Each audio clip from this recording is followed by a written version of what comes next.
আজকে যারা আমরা আকীদাগত এক, আমি সব জায়গায় কথাগুলো বলি, আজকে যারা আমরা আকীদাগত আশারি মাতুরিদি, আজকে যারা আমরা মাসলাকগত দিক থেকে দেওবন্দি, ইনশাআল্লাহ উত্তর দিব ভাই। সালাফি আকীদা তো সেই আকীদা যে আকীদা সালাফে সালেহিন লালন করতেন, ধারণ করতেন। সাহাবায়ে কেরাম, তাবিঈনরা যেই আকীদা বিশ্বাস ধারণ করতেন সেটাই হলো কি সালাফি আকীদা। যে আকীদা কোরআন এবং সুন্নাহর উপর নির্ভরশীল, যে আকীদায় কোনো নিজস্ব যুক্তি বা কোনো দর্শন দিয়ে যে আকীদা প্রমাণিত নয়, যে আকীদা কোরআন এবং সুন্নাহ দ্বারা সরাসরি প্রমাণিত। প্রত্যেক মুমিনকেই আকীদার ক্ষেত্রে সবচেয়ে নিরাপদ হবে তার জন্য সালাফের আকীদাকে গ্রহণ করা। কারণ সালাফের আকীদার ব্যাপারে অন্তত এই ব্যাপারে কোনো সংশয়ের সুযোগ না যে তারা কোনো ভুল ভ্রান্তি করেছেন। কারণ সালাফে সালেহিন কোরআন এবং সুন্নাহকে, ইসলামী আকীদাকে যেভাবে বুঝেছেন সেই বুঝটাই একমাত্র সঠিক বুঝ। কারণ পরবর্তীতে যে বুঝগুলো আসছে সেই বুঝগুলোর ভিতরে বিভ্রান্তি প্রবেশের সুযোগ থাকতে পারে। নবী আলাইহিস সালাম পরিষ্কারভাবে বলেছেন যে আমার পরে যারা আসে তোমরা তাদের সুম্মাল্লাযিনা ইয়ালুনাহুম তাদের মধ্যে সত্য থাকবে, এরপরে মিথ্যা প্রসারিত হবে পৃথিবীতে। তাহলে সত্যের যুগ হিসেবে ইসলাম যে যুগকে নির্দিষ্ট করে দিয়ে গেছেন, অবশ্যই সেই যুগের মানুষের বিশ্বাস, সেই যুগের মানুষের ধ্যান ধারণা, সেটাই আমাদের জন্য অনুকরণীয় এবং নিরাপদ। সালাফের আকীদার চাইতে নিরাপদ কোনো আকীদা বিশ্বাস পৃথিবীতে আর হতে পারে না। আসলে কি সালাফি মানহাজ অনুসরণ করা ওয়াজিব? ওয়াজিব মানে সালাফি মানহাজ অনুসরণ করা ফরজ। সালাফদের মানহাজ অনুসরণ করা ফরজ।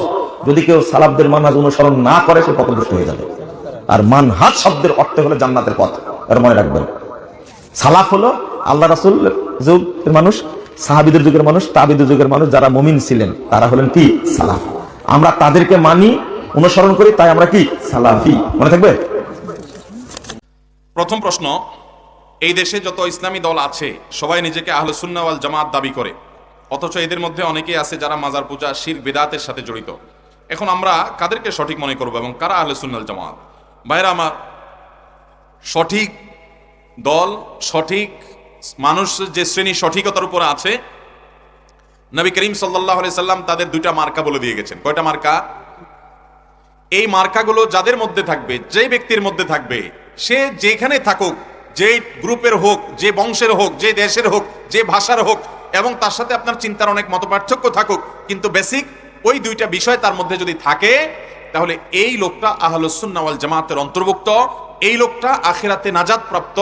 এই লোকটা কিয়ামতের ময়দানে শেষ হাসি হাসবে। নবী করিম সাল্লাল্লাহু আলাইহি সাল্লাম বলেছেন, ইহুদিরা 72 দলে বিভক্ত হয়েছে, আর আমার উম্মত হবে 73 দলে বিভক্ত। এর মধ্যে একটা দল থাকবে, একটা শ্রেণীর মানুষ থাকবে, যে শ্রেণীর মানুষেরা মূলত নাজাত পাবে। তারা হলো মা আনা আলাইহি ওয়া আসহাবি, অর্থাৎ নবী সাল্লাল্লাহু আলাইহি সাল্লামের সুন্নাহ এবং তার আদর্শ, তার হাদিস, এগুলোকে যারা অনুকরণ করে চলবে, সেই সাথে নবী সাল্লাল্লাহু আলাইহি সাল্লামের সাহাবী যারা ছিলেন, তার হাতে গড়া শিষ্য যারা ছিলেন, তাদের আদর্শকে যারা ধারণ করবে, জামাআতুস সাহাবা, এটাকে যারা সম্মান করবে, শ্রদ্ধা করবে, ভালোবাসবে এবং তাদেরকে সামনে রেখে চলবে, এটা আহলুস সুন্নাতি ওয়াল জামাআ। জামাআ মানে জামাআতুস সাহাবা। এটা তাদের দুইটা মার্কা। এই মার্কা যাদেরকে আছে আপনি তাদেরকে সঠিক মনে করবেন। কেউ নিজেকে সঠিক মনে দাবি করলেন, ব্যাপারে আগ্রহ যার ভিতরে যত বেশি আছে সেই লোকটা হকের উপর আছে ইনশাআল্লাহ। আকীদার ক্ষেত্রে যদি কেউ মানহাজে সালাফিকে অনুসরণ না করে, তাহলে সে পথভ্রষ্ট হয়ে যাবে। তার কোনো উপায় নাই, কোনো উপায় নাই। সালাফি হওয়া ছাড়া তো কোনো উপায় নাই।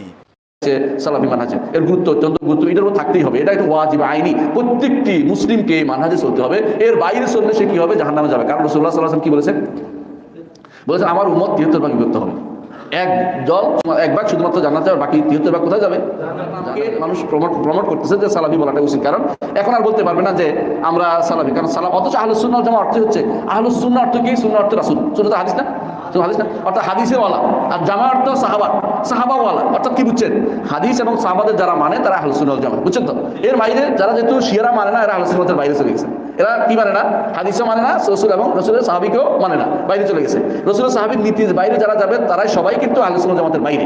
যত বেদাতি হোক, যেমন কি খারেজি বলেন, মুতাজিলা বলেন, তারপরে আশারি বলেন, মাতুরিদি বলেন, এই জাতীয় যেগুলো আছে, এগুলো যেহেতু রাসূলের নীতির বাইরে, সাহাবীর নীতির বাইরে, ইমামদের নীতির বাইরে, এবং ইমামদের সমস্ত ইমাম, ফিকহ ইমাম বলেন, হাদিস ইমাম বলেন, ইমামদের নীতির বাইরে গেছে, এই জন্য তারা আহলুস সুন্নাহ জামাতের বাইরে। এদের আরেকটি নাম হচ্ছে সালাফি। সালাফি কোনো আলাদা দল নয়। যদি কেউ বলে আমি আহলুস সুন্নাহ জামাত, কোনো সমস্যা নেই, সে যথেষ্ট, এই নামে যথেষ্ট তার জন্য। কিন্তু এই নাম বাদে থাকতে পারবে না। কেন বাদে থাকতে পারবে না জানেন? শুধু মুসলিম করলে সমস্যা কি?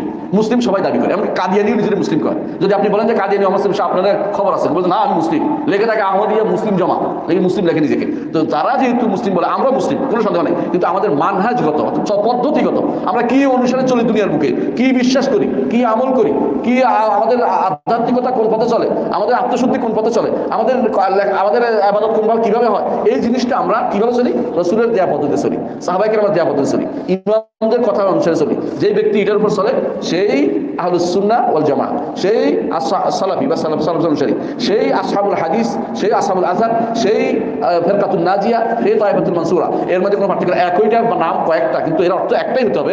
যেটাই করে না কারণ নাম দিলে কাজ হবে না। السلام عليكم ورحمة الله وبركاته. سلامي على أهل الحديث، سلامي على أهل الحديث، فإني نشأت على حب الأحاديث من مهدي.